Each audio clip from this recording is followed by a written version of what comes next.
ايش عم تساوي جوا؟ اطلع يلا اطلع. ايش بك؟ ايش عم تساوي جوا ولك جردون؟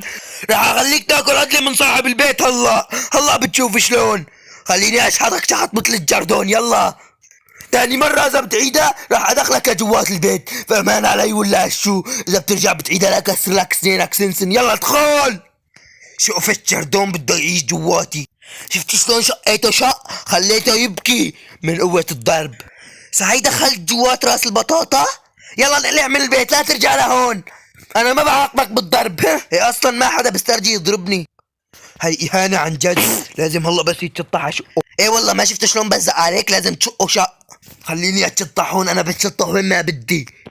ايش عم تسوي مكاني ولاد جردون؟ يلا نقلع من هون. هون ما حدا بيسترجي يضربه. انا بشقه شق.